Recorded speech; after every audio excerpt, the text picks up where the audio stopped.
छत्रपति संभाजी महाराज की जय, छत्रपति शाहू महाराज की जय। कैसे महाराज तुम आगे बढ़ो, हम तुम्हारे साथ हैं। कैसे महाराज तुम आगे बढ़ो, हम तुम्हारे साथ हैं। भाई आओ तो इधर। की जय, हर हर जय भवानी, जय भवानी, जय भवानी, हर हर हर हर रक्ता पिल्ले काय जय, छत्रपति शाहू महाराज की जय। काय साहेब महाराज तुम आगे बढ़ो, हम तुम्हारे साथ। गूगल पे चालू कर तेच की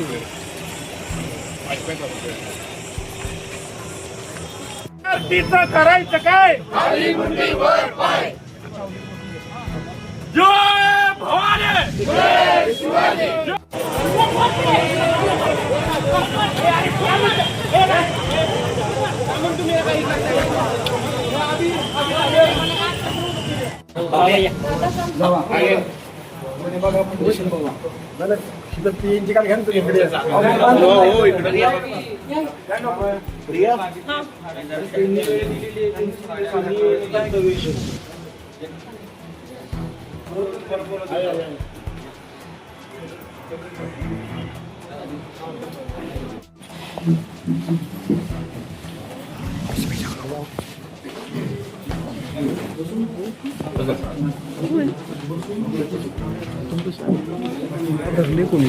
थोडं पुढे बाबा काय बॅग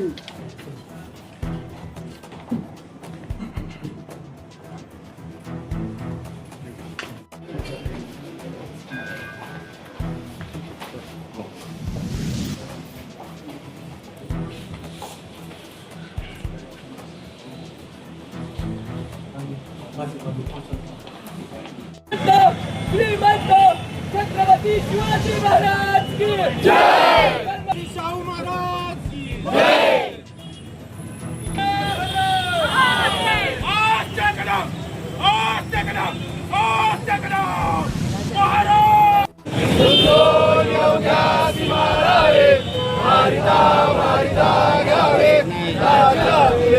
देशद्रोही देवला सावली वर्ते यदती संशयो नाही। देवस्तगी धरावा, अवगाहलोड करावा, गुरु बळवावा, शिव व्हावा, धर्म संस्थापनेसाठी पुण्यश्लोक छत्रपती श्री शिवाजी महाराज की जय। धर्मवीर छत्रपती श्री संभाजी महाराज की जय। भारत माता की जय। पूर्ण वाचून पण पाहिजे। यापूर्वी पण एक निवेदन आलेलं होतं या अनुषंगाने, ते पण आपण राज्य शासनाकडे पाठवलेलं आहे। हे निवेदन पाठवताना सुद्धा राज्य शासनाला आपण ज्या भावना व्यक्त केलेल्या आहेत त्याचा उल्लेख करून आम्ही प्रस्ताव सादर करू किंवा पत्र हे पाठवू, जेणेकरून राज्य शासनाकडनं ते पुढे NCERT किंवा केंद्र शासनाकडे जाईल, एवढी आम्ही व्यवस्था करू। लवकरात लवकर हे निवेदन तर मी आजच पाठवतो। हे पाठवण्यासाठी काही आपल्याला अडचण नाहीये, फक्त राज्य शासनाकडनं केंद्र शासनाकडे पुढे पाठवण्यासाठी पण त्यांना आपण विनंती करूया। 15 दिवसापर्यंत झालं तर हे मी आज पाठवतो, याला 15 दिवसाची आवश्यकता नाही। शासनाकडनं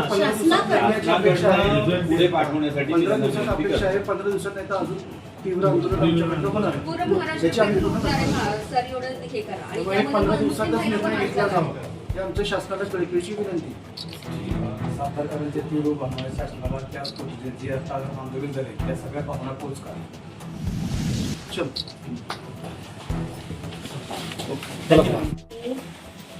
पूर्ण माझ्या घराच्या वतीने आणि सर्व भाऊक आणि जे शिवशंभू भक्त आहेत त्या सर्वांच्या वतीने आपल्याला एक निवेदन देण्यास आलेले आहे। आपल्याला माहिती असेल NCERTने जो खेदजनक निर्णय घेतला आहे की मराठा साम्राज्याचा विस्तार दाखवणारा जो नकाशा होता तो पूर्णपणे त्यांनी वगळून टाकलेला आहे।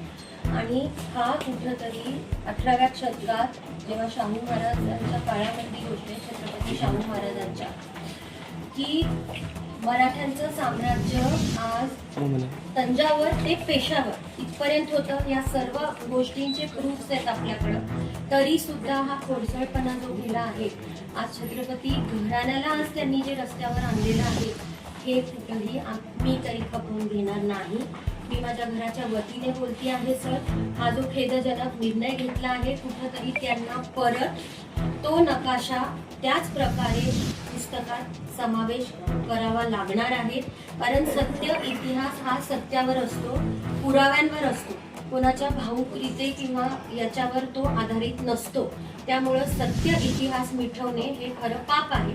आणि त्यावेळेस 18व्या शतकात त्या कालखंडात जेव्हा मराठ्यांनी एवढं राष्ट्ररक्षण दिलं होतं, तिथं चौथ आणि सरदेशमुखी पण आपण हे केली होती. तर हे सगळं नाकारून तुम्ही वगळणे हा कुठला न्याय झाला सर? आणि त्याच्यासाठीच आम्ही आज इथं आलो आहोत. आमची विनंती आहे की आपण हे वरती केंद्र सरकारपर्यंत पोचवावं. आणि आमच्या जर ह्या मागण्यांची दखल घेतली गेली नाही सर, तर हे जन आंदोलनाच्या स्वरूपात होणार आहे. कारण हा फक्त नकाशा आणि पुस्तकाच्या अभ्यासक्रमाचा विषय नसून हा पूर्ण महाराष्ट्राच्या अस्मितेचा विषय, महाराष्ट्र धर्माचा विषय. आज मी आपल्या समोर इथं बसली आहे. मी सर्व पक्ष, सर्व धर्म आणि सर्व शिवशंभू भक्तांच्या वतीने इथे बसलेली आहे सर. तर हा अन्याय आम्ही सहन करून घेणार नाही. वारंवार छत्रपती शिवाजी महाराजांच्या इतिहासावर घाला घातला जातो आहे. वारंवार महापुरुषांवरती अपशब्द बोलले जात आहेत, निंदनीय वक्तव्य केले जात आहेत. आणि त्याच्यासाठी आमच्यामध्ये पण त्यांचं रक्त आहे साहेब. आणि आम्ही आता गप्प बसणार नाही. ह्याच्यासाठी शासनाने कुठला तरी एक कडक कायदा निश्चितपणे केलाच पाहिजे की अशा सगळ्या व्यक्तींवर महापुरुषांचा अपमान झाला नाही पाहिजे. आणि त्यासाठी आज आपल्याला निवेदन द्यायला आम्ही निवेदन दिलं आहे. आणि जर 15 दिवसात या निवेदनावरती कुठलाही निर्णय शासनाने घेतला नाही तर याचं स्वरूप तीव्र आंदोलनात होणार आहे. अख्ख्या महाराष्ट्रभर हे आंदोलन होणार आहे. तर आमची विनंती सरांना हीच होती की त्यांनी हे 15 दिवसात आम्हाला शासनातर्फे लवकरात लवकर निर्णय द्यावा. NCERTच्या विरोधात आज मोर्चा निघालाय. पूर्ण विस्तृत सांगा, का तुम्हाला मोर्चा काढावा लागला, ते सर्व त्याच्यामध्ये येऊन काय घडलं? मी परत एकदा आपल्या सर्वांना हेच सांगू इच्छिते की NCERTने 8वीच्या पाठ्यपुस्तकातनं मराठा साम्राज्याचा विस्तार दर्शवणारा जो नकाशा होता तो पूर्णपणे वगळून टाकलेला आहे. याच्यासाठी त्यांनी काहीही ठोस पुरावे सादर न करता हे दुष्कृत्य केलेलं आहे. आणि छत्रपती घराण्याच्या वतीने स्वतः मी इथं आज उपस्थित आहे. सर्व माझ्या बरोबरचे जे शिव शंभू भक्त आहेत त्यांच्या वतीने या निर्णयाचा तीव्रपणे आम्ही सर्वजण निषेध करत आहोत. या निर्णयात, या आंदोलनाचा किंवा आम्ही जो आत्ता आवाज उठवलाय त्याचं जर दखल घेतली गेली नाही तर याच्या पुढं हे एक जन आंदोलन होईल. आणि आम्ही याचिका देखील लॉफुली छत्रपती घराण्याच्या वतीने आम्ही लॉफुली कोर्टात पण जायचं कमी करणार नाही. NCERT कडून अशी चुकीची पावलं का उचलली जात आहेत असं तुम्हाला वाटतं? हीच गोष्ट स्पष्ट झालेली नाहीये की ऍक्च्युली कशाच्या आधारावर त्यांनी हा मोठा निर्णय घेतलेला आहे. तर हा फक्त नकाशा किंवा अभ्यासक्रमाचा विषय नसून आता पूर्ण महाराष्ट्र धर्माचा विषय झालेला आहे, आपल्या अस्मितेचा विषय झाला आहे, छत्रपती शिवाजी महाराजांचा हा विषय झालेला आहे. आणि वारंवार आपण बघत आहात सर्वजण की छत्रपती शिवाजी महाराजांच्या इतिहासावर जो घाला घालायचं चाललंय हे आता बंद करावं. महापुरुषांविषयी जे अपशब्द, निंदनीय उल्लेख करण्याचं चाललंय हे सुद्धा आता बंद केलं पाहिजे. याच्यासाठी देखील आम्ही सरकारला विनंती करत आहोत की कडक कायदा झाला पाहिजे. 8 ते 9 महिन्यापूर्वी राजस्थानमधून मराठा काढण्यात आला होता, त्यानंतर हा निर्णय घेण्यात आल्याचं सांगितलं जातं. हो बरोबर. आणि निर्णय याच्या आधी पण आमचं म्हणणं एकच होतं की सीमेबाबत काही आक्षेप होता तर तुम्ही दुरुस्ती सुधारणा करायला हवी होती. पण तुम्ही पूर्णपणे जो नकाशा वगळलाय याचा अर्थ तुम्ही त्या साम्राज्य जे होतं मराठ्यांचं ते स्वीकारत नाहीये. सर मी सांगू इच्छिते, इतिहास हे साखळीसारखा असतो. मुघल सत्ता, त्याच्यानंतर मराठा सत्ता, त्याच्यानंतर ब्रिटिश, त्याच्यामधली एक जरी कडी आपण काढली तर आज ज्या विद्यार्थ्यांचा भविष्याचा प्रश्न आहे, जे NCERT खाली 27,000 शाळा येतात, किमान आपण म्हणलं 40 विद्यार्थी जरी एका वर्गात असले तरी 11 लाख विद्यार्थ्यांचं तुम्ही सत्य इतिहास लपवत आहात आणि नुकसान करत आहात. याचं उत्तर त्यांनी स्पष्टीकरण करून द्यावं, जे की त्यांनी आजपर्यंत केलेलं नाही. ज्या केंद्र सरकारकडे तुम्ही मागणी करताय ते केंद्र सरकारला शिक्षण राज्यमंत्री यांनी देखील या पत्राची भूमिका मांडली होती, मात्र यावर कुठला निर्णय झाला नाही. केंद्र सरकारही यामध्ये दखल घेत नाही. तर तुम्ही आता नेमकी मागणी कोणाकडे करणार आहे? कारण की तुम्ही आता जिल्हाधिकाऱ्यांना सांगितलं केंद्राकडे पाठवा, पण केंद्र सरकार शासनालाच मागणी करत आहोत आणि आम्ही आता 15 दिवसाचं अडवलं. ऑलरेडी त्यांनी या पत्रावर कोणतीही दखल घेतली नाही.